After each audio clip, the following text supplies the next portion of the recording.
Oke Bu, jadi perkenalkan nama aku Emilianci, bisa panggil Emi, dan itu teman aku namanya Anita. Iya, kami sekelompok ada 7 orang nanti musuh. 3 orang lagi nanti nyusul ke sini. Ya. Kesia Loren, panggil Loren. Saya Deidre, panggil Dei aja. Oke. Nah, jadi bisa Ibu ceritakan sedikit mengenai awal Ibu membuka usaha ini? Perkenalkan, nama saya Ani, cuma sering dipanggil Bu Meni. Nah, beda jauh ya. Ada sejarahnya. Awal mula saya terjun ke rajutan sebetulnya iseng, karena dari COVID ya. COVID sebenarnya kalau dibilang hobi sih lebih suka hobi masak. Karena kalau masak kan tanpa resep pun yang penting bawang putih, garam jadi gitu kan. Nah, sebenarnya saudara tuh ada juga yang buka rajutan, tapi saya suruh belajar dulu nggak mau gitu. Terus pas pandemi itu iseng-iseng lihat di Facebook ada buka kelas pemula, udah akhirnya saya ikut di situ. Ya pertama kali bikin, ya pun jelek, bangga ya hasil karya sendiri ya. Cuma itu saudara saya yang dia buka rajutan, dia sempet kayak matain semangat. Nggak malu nih, ini hasil rajutan jelek ini di-share. Dia bilang gitu. Saya aja lihat malu loh. Tapi untung saya nggak sih, kalau saya sih nggak malu. Memang saya share tuh kepengen tahu perkembangan saya tuh sampai di mana sih. Kalau memang selama sebulan, 2 bulan, setahun, 2 tahun nggak ada pujian dari teman, berarti kan saya nggak bakat di situ, jadi harus cari yang lain gitu kan. Saya bilang gitu. Terus akhirnya makin kesini justru dia itu yang dulu guru banyak tanya ke saya, ini kok bisa gini gimana sih, ini bisa gini gimana sih. Ya udah,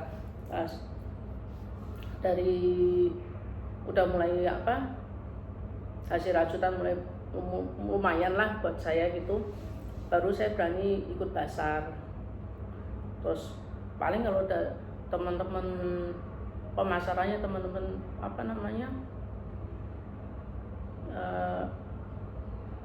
paling lewat WA ya, status itu awal mulanya dari iseng-iseng karena COVID gitu. Lalu pertanyaan yang berikutnya, apa visi dan misi dari usaha ini? Tujuan dari Ibu membangun usaha ini? Tujuannya sih juga visi misinya, tujuannya pertama untuk bantu ekonomi keluarga ya, untuk bantu ekonomi keluarga. Terus awalnya sih saya kepengen buka les-lesan dari rajutan ini tuh, dan emang udah mulai ada grup saya gitu, jadi saya bisa salurin ilmu dengan les gratis gitu, dan lewat online. Nah, tadi kan Ibu udah menjelaskan nih visi sama misinya. Nah, terus apa sih yang menjadi motivasi Ibu untuk membangun usaha ini? Karena motivasi karena kalau rajutan tuh nggak semua orang bisa gitu. Dan kenapa saya lebih cenderung ke boneka, karena kalau tas, taplak itu udah banyak gitu. Tapi kalau boneka itu nggak semua orang tuh hasilnya bisa bagus, bisa rapi gitu.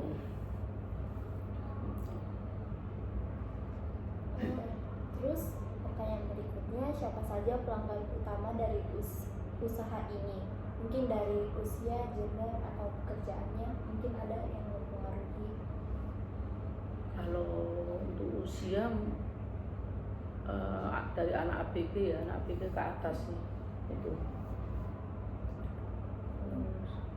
Apalagi Mungkin karena dipengaruhi, karena kalau yang seumuran kita suka yang lucu-lucu gitu, jadi mungkin. Ya biasa anak ABG itu suka boneka ya, kayak Winnie the Pooh, Eeyore ya gitu. Tapi kalau taplak biasanya orang cenderung ke usia lanjut ya. Terus tuh apakah ibu memfokuskan usaha ibu ini ke pasar lokal, nasional, atau ke luar daerah, atau mungkin mencakup semua? Mencakup semua ya. Jadi produk ibu ini nggak pernah nggak diimpor atau gimana, atau cuma yang sekitaran sini? Maksudnya kayak ekspor. Iya. Kalau ekspor sih belum sih, belum pernah. Paling masih sekitar Indonesia aja sih. Tapi udah keluar daerah. Udah ke Bali udah, ke Wonosobo udah, ke Pati udah, Semarang udah. Gitu. Terus apa yang biasanya membuat pelanggan tertarik dengan produk ini? Pelanggan tertarik karena lucu, hasilnya harus rapi. Itu sih yang saya sering dapat dari komen-komen mereka ya. Terus bisa custom kalau saya itu. Jadi sesuai dengan keinginan pelanggan ya. Terus Bu, dari semua pelanggan ibu tadi, siapa sih yang paling sering beli atau yang menjadi target utama ibu menjual produk ibu?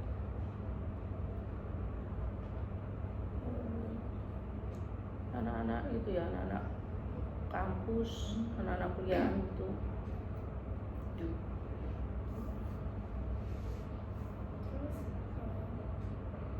bagaimana bapak atau ibu ingin usaha ini dikenal oleh masyarakat? Mungkin atau cuma lewat promosi lewat WhatsApp?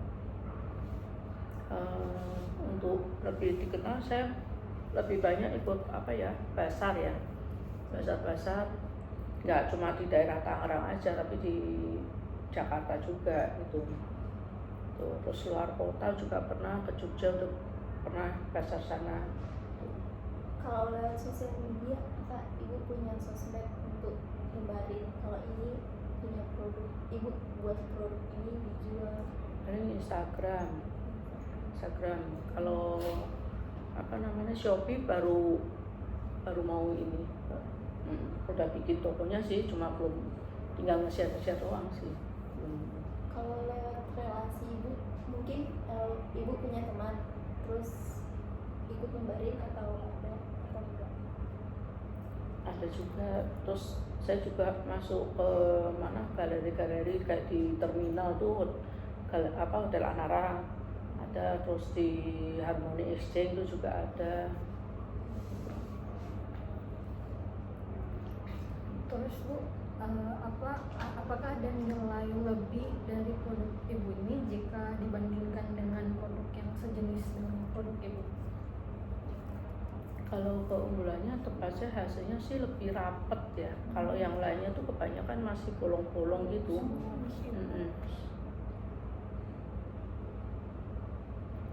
Terus bahan-bahannya juga saya pakai yang premium gitu. Terus pertanyaan berikutnya, apakah ibu pernah mempertimbangkan penggunaan bahan ramah lingkungan? Pernah sih. Kenapa yang saya pakai juga yang ramah lingkungan sih.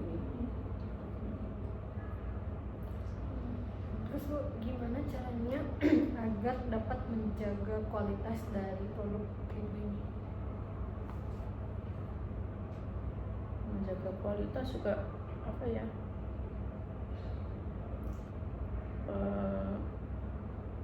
untuk rajutannya harus tetap stabil, hasilnya rapat, terus nggak asal-asalan gitu bikinnya gitu. Terus bagaimana ibu menentukan harga dari produk ini? Itu disesuaikan? Kalau untuk harga saya biasanya lihat dari besarnya, terus dari kerumitannya, terus banyaknya perintilan yang dibuat, karena kan kalau banyak perintilan kita jahitnya satu-satu, itu yang menentukan harga jual. Terus di mana saja sih Bu kita bisa dapat membeli produk ibu?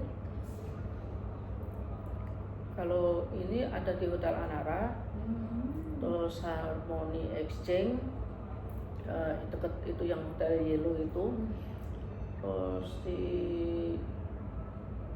mana ya? Ada sih yang itu dua itu, sama paling di Instagram. Udah, yang akan datang Shopee itu. Terus bagaimana kan produk ini banyak. Terus kalau misalnya ada produk yang lagi nge-trend ya kayak tadi, apakah ibu memberikan harga yang lebih mahal atau? Ya biasanya tergantung dari ya lagi ngetan enggaknya, itu juga pengaruh juga dari harga sih. Biasanya memang lebih tinggi sih.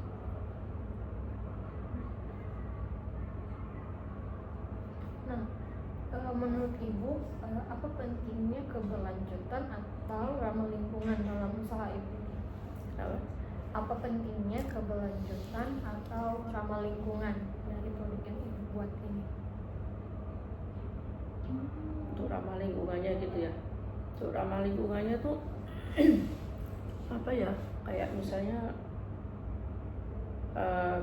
bahannya nggak berbahaya. Misalnya kalau anak kecil dia masih suka dimut gitu kan bahaya, itunya dari pewarnanya, dari apa mungkin bulu, itu juga pengaruh juga sih. Jadi memang kita cari yang benar-benar itu aman buat anak-anak juga. Terus kayak pasang mata itu kan ujungnya tuh lancip gitu kan, yang emang sih selama ini belum pernah ada kejadian ya, cuma takutnya kalau anak injek tembus kan. Nah itu apa namanya, itu saya bakar yang belakang itu supaya dia nggak tumpul, nggak lancip, nggak tajam. Terus apakah ada usaha untuk efisiensi dalam distribusi? Contohnya kan tadi ibu bilang menjual ke luar daerah. Terus usaha ibu supaya bisa meminimalisir ongkirnya, contohnya gimana? Contohnya ada produk ini, terus mau dijual ke luar daerah, bagaimana cara ibu supaya meminimalisir ongkirnya gitu? Mungkin contohnya menaikkan harga gitu. Kalau ongkir biasanya ditanggung pembeli sih.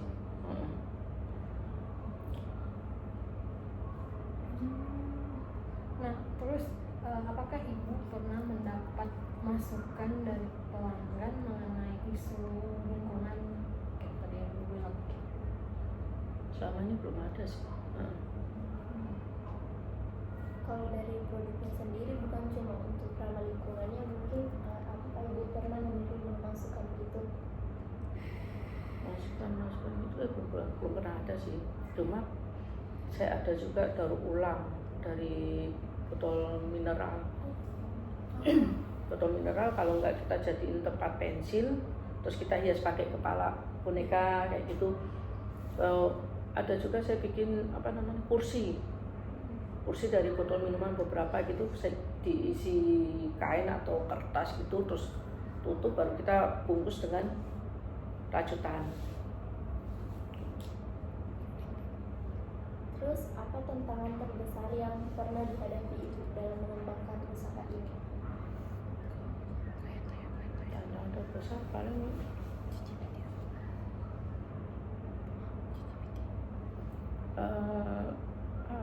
apa ya,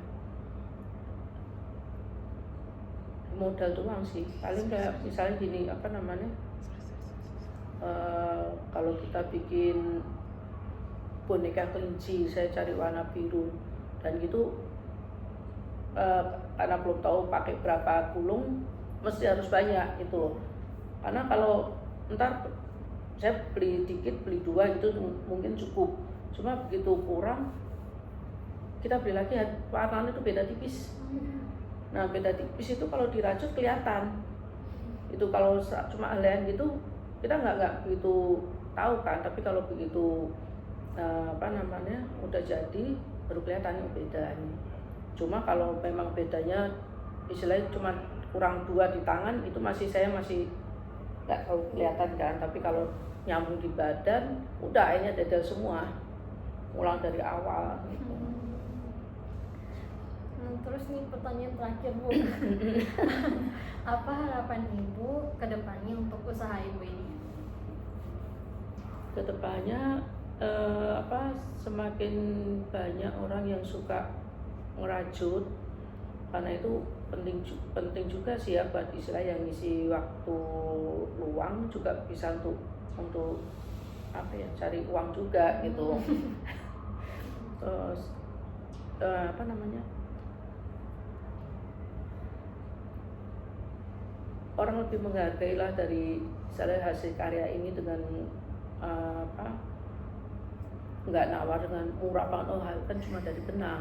Kadang-kadang kan orang mikir oh benang doang, cuma datang, mereka nggak mikir kita harus dedelnya, kalau kurang benang kita harus bongkar lagi dari awal kayak gitu kan. Itu ya, menghargai lah itu istilahnya kan. Oh, jadi begitu Bu. Jadi aku mau nanya nih Bu, kalau cara pembuatannya itu Ibu ada pakai kayak teknologi gitu atau cuman literally ya harus tangan gitu? Maksudnya lihat tutor gitu ya? Atau Bukan, maksudnya selain pakai tangan, Ibu ada pakai teknologi apa gitu kayak Alat. alat ya? Kalau alatnya cuma pakai HN sih. Oh, masih banyak. Masih kan tradisional. Cuma pakai gini doang sih alatnya, macam-macam.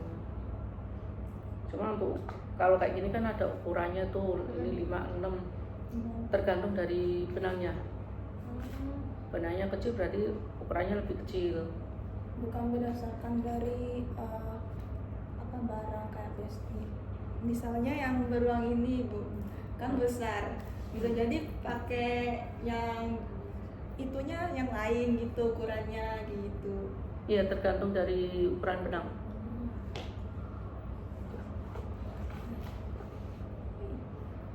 Oh, kalau selain dari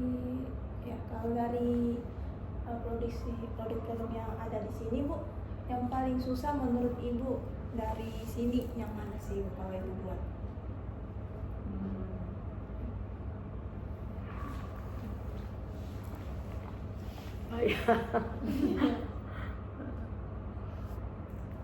Atau Ibu udah pro banget jadi wih mudah sekali nih.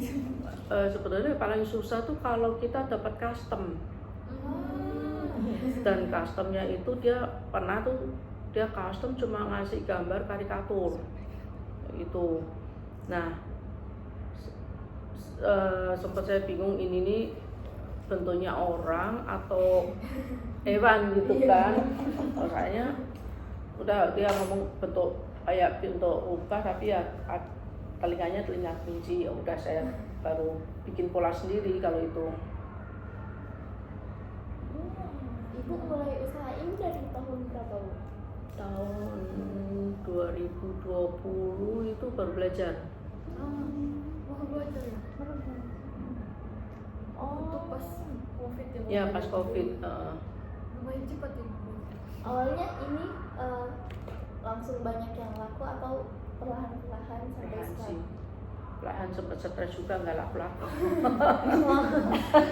Laku juga baru-baru ini sih. Soalnya lagi nge-trend gitu yang gini-gini, makanya mungkin baru Pada laku. lain ya. Jadi bahannya beda ya Bu sama lainnya Bu? Apa?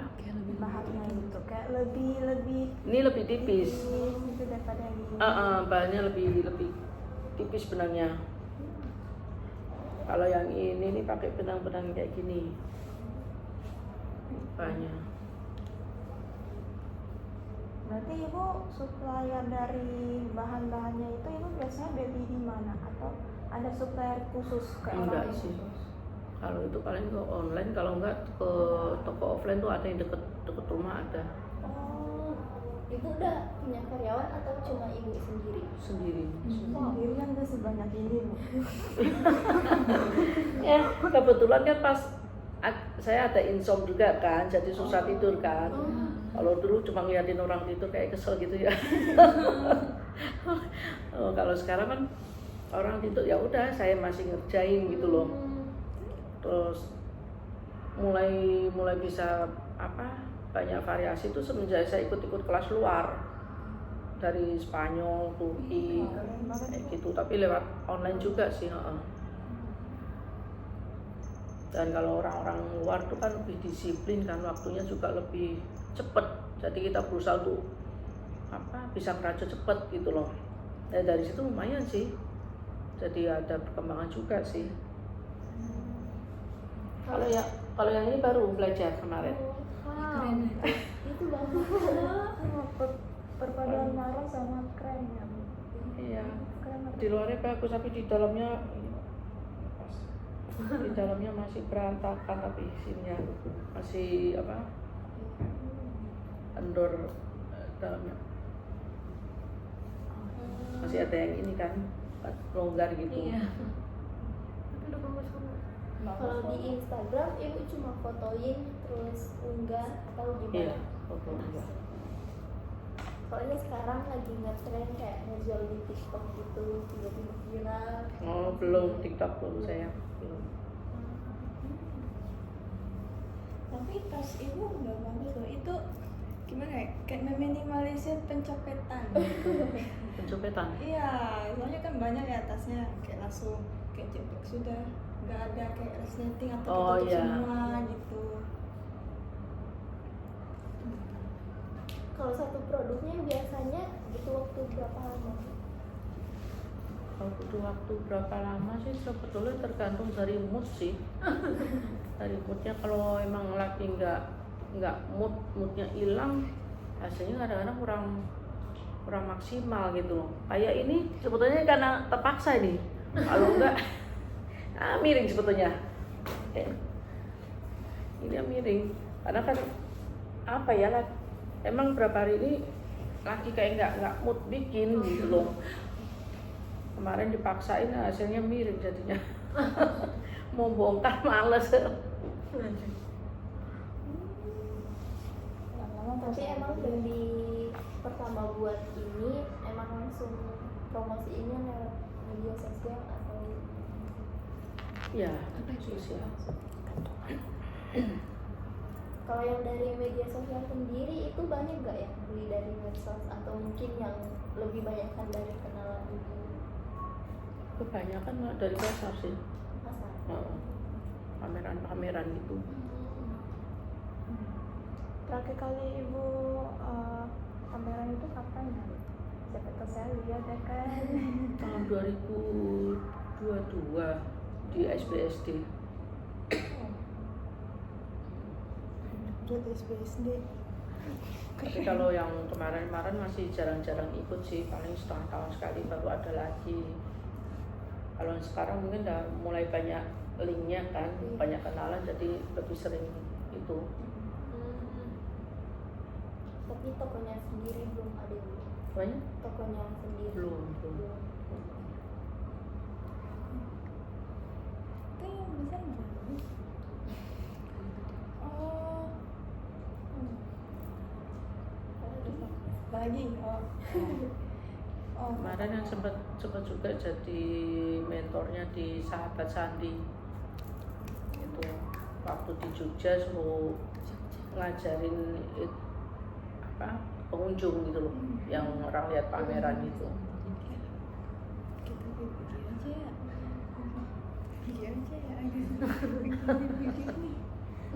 Gak usah. Oh, Bu ajarin Bu. Mau? Oke, tangan kanan pegangin apa? Pegang Yang ini, dasar-dasarnya aja dulu kayaknya Bu. Ya kan? Yang dasar-dasarnya aja dulu. Bu, nggak apa-apa kan kami video, Apanya? soalnya nanti juga kami mau bantu promosiin. Kalau yang kemarin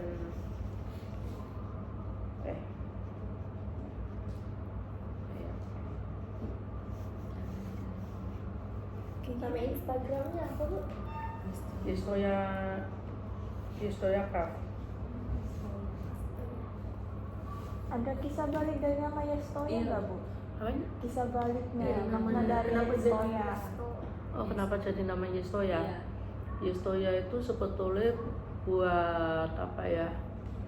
Penyemangat saya sih, cuma buat ngingetin saya supaya saya juga nggak sombong gitu kan. Artinya itu sebenarnya artinya tuh Yesus selalu tolong saya. Wow. Ya, jadi saya singkat jadi Yestoya. Jadi apa yang saya kerjakan semua juga pertolongan Tuhan, bukan karena saya sendiri gitu. Terima kasih Bu. Pas lagi ada Minggu UAS. Karena selama ini kalau bergantung sama manusia ya sempat karena jatuh juga kan di ekonomi juga ini kita bergantung, kita sakit hati juga gitu loh. Ya udah selama ini udah. Itu